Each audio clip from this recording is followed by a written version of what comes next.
Good morning, class 11th.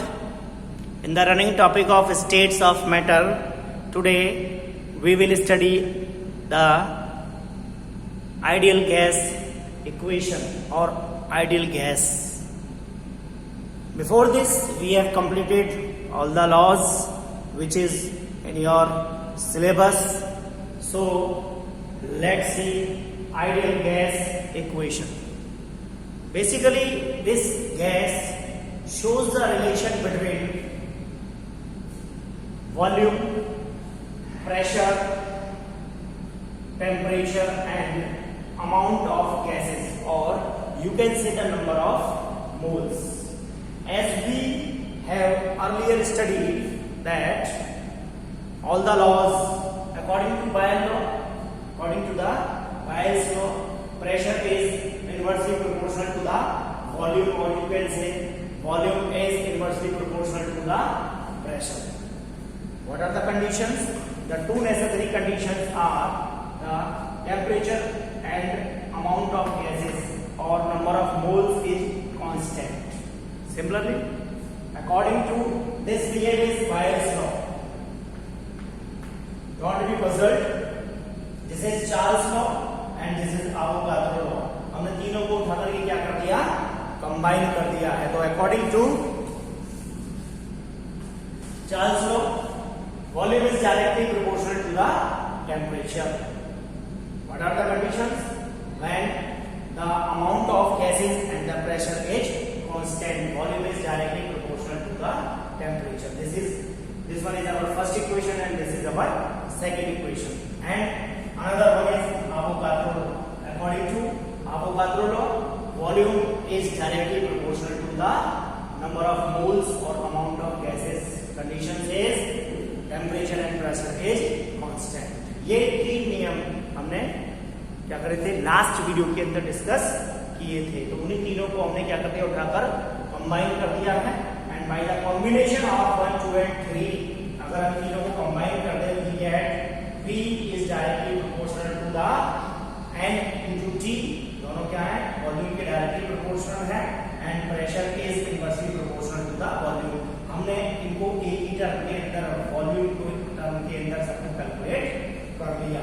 तो we find that V is directly proportional to the number of moles into temperature and inversely proportional to the pressure. So V is equal to nRT upon P. यहाँ पे हमने क्या किया? Sign of proportionality को क्या कर दिया? हटा दिया. यहाँ क्या आ गया? R आ गया साइन ऑफ प्रोपोर्शनलिटी की जगह.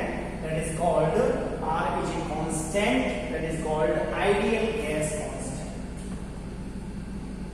Ideal gas constant. इसको हम क्या कहते हैं? आइडियल गैस कांस्टेंट कहते हैं.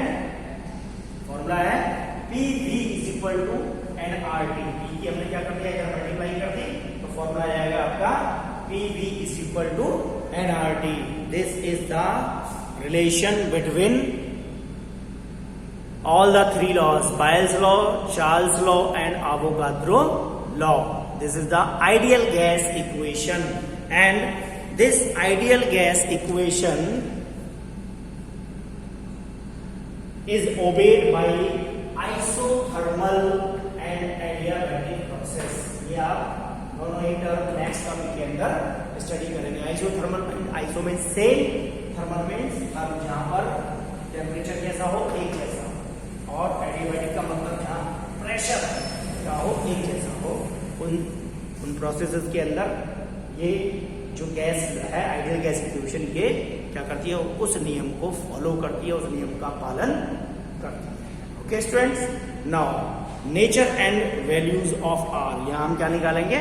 वैल्यू निकालेंगे आर की, कि आर को हम कैसे कैलकुलेट करते हैं, आइडियल गैस कांस्टेंट को कैसे कैलकुलेट करते हैं. So let's see the nature and the value of R. ठीक है जी, थोड़ा सा मैं इसको चेंज कर देता हूं जो आपका पूरा आ जाए. ये आ गया पूरा. According to the ideal gas equation we have R को हमने क्या किया? क्योंकि हमें आर की वैल्यू को ही कैलकुलेट करना है तो हमने आर को क्या कर लिया? बाहर ले लिया. तो आर कौन से फॉर्मूला से? फॉर्मूला भैया आपका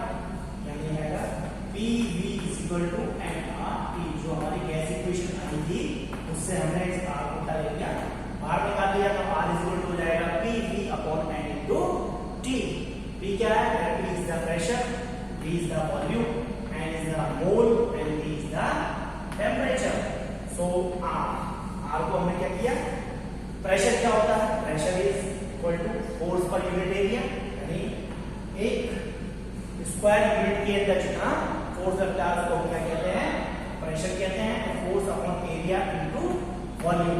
अब देखो ध्यान से समझना इस चीज को, वॉल्यूम क्या है, वॉल्यूम होता है हमारा L into V into H और एरिया होता है L इनटू V। तो L और V से क्या हो गया, L और V कैंसिल हो गए। यदि हम ये मान लें कि तीनों की साइड क्या है, इक्वल है, लेंथ भी इक्वल है, ब्रेड्थ भी इक्वल है और हाइट भी, मींस L ही लेना है, तो क्या बचेगा हमारे पास, लेंथ। तो फॉर्मूला जाएगा आपका force into length upon mole into temperature. और लेंथ यानी डिस्टेंस, लेंथ किसको इंडिकेट करती है, डिस्टेंस को, और फोर्स और डिस्टेंस क्या होता है, दैट इज वर्क। क्या होता है, वर्क होता है, ठीक है नहीं। आपने फॉर्मूला पढ़ा होगा W is equal to F into D, displacement और डिस्टेंस। वही चीज यहाँ आ रही है F इनटू D, और मोल और टेम्परेचर आपका एज इट इज है। वर्क को ही क्या कहते हैं, energy to do, energy is the capacity to do work, energy is the capacity to do work. तो वर्क और एनर्जी क्या होगी, सिंगल क्वांटिटी होगी, क्योंकि हम जानते हैं कि कार्य करने की दर को ही हम क्या कहते हैं, एनर्जी कहते हैं। तो वर्क और energy upon mole into temperature means आप आर को कैलकुलेट करना चाहेंगे तो वो किसी टर्म्स में वर्क और एनर्जी की टर्म्स में ही कैलकुलेट होगा। मींस वर्क और एनर्जी मोल इनवर्स और टेम्परेचर इनवर्स, ये इसकी क्या बन जाएगी, ऐसा ही यूनिट बन जाएगी। और आर की अगर हम वैल्यू की बात करें तो आर की वैल्यू आप कैलकुलेट करेंगे, इसको याद रखेंगे। ये वैल्यू वैसे तो दी जाती है जब न्यूमेरिकल प्रॉब्लम कहीं फंसते हैं, तो आर की वैल्यू न्यूमेरिकल के अंदर दी जाती है। नहीं दी जाती तो आप इस वैल्यू को आपको याद रखना है, that is 0.081 litre atmosphere mole inverse kelvin inverse, यानी ये तो चलेगा ही चलेगा, मोल इनवर्स और केल्विन इनवर्स। और 8.3143 जूल, इसको हमने चेंज कर दिया, लीटर एटमॉस्फेयर से हटाकर जूल, मोल इनवर्स और केल्विन इनवर्स। और 8.3143 यही सिमिलर किस हो जाएगी, न्यूटन मीटर, मोल इनवर्स और केल्विन इनवर्स। क्यों, क्योंकि वर्क की जो यूनिट होती है, यानी फोर्स की यूनिट न्यूटन और डिस्प्लेसमेंट की unit metre, newton metre, mole inverse और केल्विन इनवर्स में भी हम इसको एक्सप्रेस कर सकते हैं। देखिए और भी यूनिट हैं इसकी, आर की और भी यूनिट है, जैसे 8.3143 किलो पास्कल और decimetre cube mole inverse kelvin inverse, और 8.3143 milli pascal centimetre cube mole inverse kelvin inverse, और 5.189 into 10 to the power 19 electron volt mole inverse kelvin inverse. लेकिन ये सब जो है ये कहाँ आपको काम आएंगी, कॉम्पिटिटिव एग्जाम में इसके ऊपर, यानी आइडियल गैस इक्वेशन के ऊपर न्यूमेरिकल्स प्रॉब्लम आते हैं, वहां ये वैल्यूज आपके काम आएंगी, या न्यूमेरिकल के समय ये आर की वैल्यू आपके काम आएंगी। और कैलोरी के अंदर अगर हम इसको चेंज करना चाहते हैं आर को, तो that is equal to 1.99 calorie mole inverse और केल्विन इनवर्स, ठीक है जी। तो ये रहा आपका आइडियल गैस इक्वेशन और आर की वैल्यू। आगे हम देखते हैं कैलकुलेशन ऑफ मास, हम कैसे कैलकुलेट करेंगे। अगर हमारे पास आइडियल गैस इक्वेशन दिया हुआ है तो हम उस फॉर्मूले को और कैसे ड्राइव करें कि हम उसमें से हम डेंसिटी को कैलकुलेट कर सकें। तो this relation shows about the calculation of density. Density को हम कैसे कैलकुलेट करते हैं आइडियल गैस इक्वेशन से। So let's see the calculation of mass, molecular weight and density. From the formula, from gas equation, we know that PV is equal to NR. तो यहाँ क्या लिखेंगे, नंबर ऑफ मोल्स को change कर देंगे आप इसमें, mass weight upon molecular weight या mass upon molecular mass. N की जगह हमने क्या कर दिया, मास अपॉन मॉलिक्यूलर मास और मॉलिक्यूलर वेट, एन बराबर small M upon capital M. तो हमने एम को बाहर ले लिया, क्या आ जाएगा, M R T upon P two, P नीचे आ गया, पी नीचे आ जाएगा और एम आर टी अपना ऊपर ही है, यानी ये क्या है मास और ये हमने क्या निकाल लिया मॉलिक्यूलर मास या मॉलिक्यूलर वेट। क्या जाएगा आपका, एम अपॉन वी क्या होता है, डेंसिटी हमारी होती है mass upon volume, so density is equal to हो जाएगा आपका Pm upon RT, Pm upon RT, dt यानी dt upon P is equal to m upon R। For a gas m upon R को हमने क्या ले लिया, कांस्टेंट, ठीक है। तो आपका फॉर्मूला क्या जाएगा, dt upon P is equal to constant. For any two gases formula will be T1 upon P1 is equal to T2 upon P. So, for ideal gas equation we can calculate the density. Density को भी हम calculate कर सकते हैं। और gas densities differ from those of solid and liquid. Gas की जो density होती है वो सॉलिड के अंदर और लिक्विड के अंदर क्या होती है, अलग अलग होती हैं।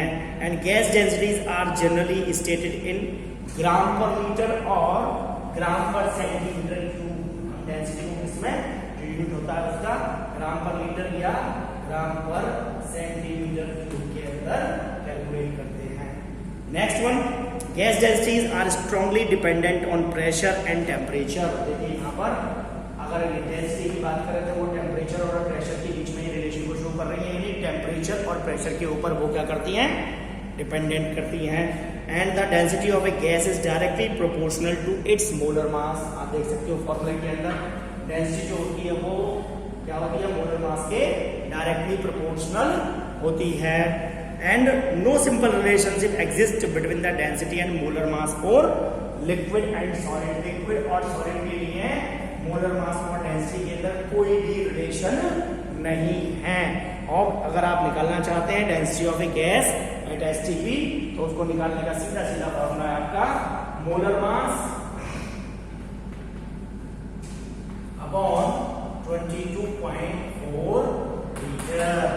Molar mass upon 22.4 litre. इसको डिवाइड करेंगे आ जाएगा आपका, अगर हम नाइट्रोजन के लिए फॉर एग्जाम्पल नाइट्रोजन के लिए निकालें तो नाइट्रोजन का मोलर मास होता है आपका 28, 14×28 और डिवाइडेड बाय 22.4।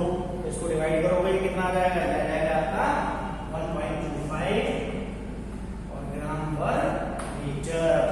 ये होगा आपका STP के ऊपर स्टैंडर्ड टेम्परेचर एंड प्रेशर के ऊपर आप इस तरीके से मोलर मास को कैलकुलेट कर सकते हो। नाइट्रोजन की डेंसिटी इस तरीके से कैलकुलेट कर सकते हो, ठीक है जी। ओके स्टूडेंट्स, आगे नेक्स्ट आगे चलते हैं।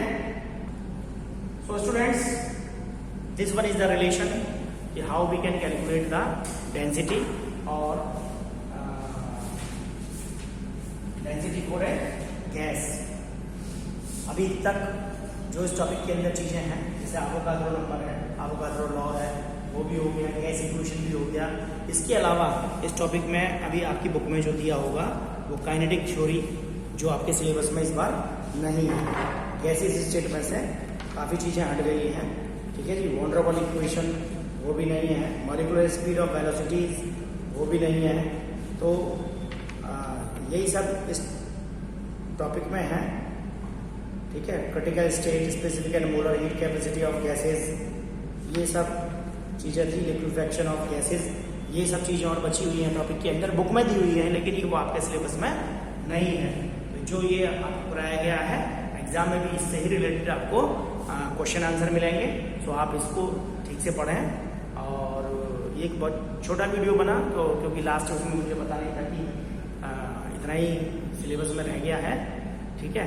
तो आप सबको स्टडी कीजिए। और if you have any doubt, last video में भी मैंने कहा था, अगर आपके पास कोई डाउट है तो आप व्हाट्सएप करके मेरे से पूछ सकते हैं। Okay students, have a nice day, thank you very much.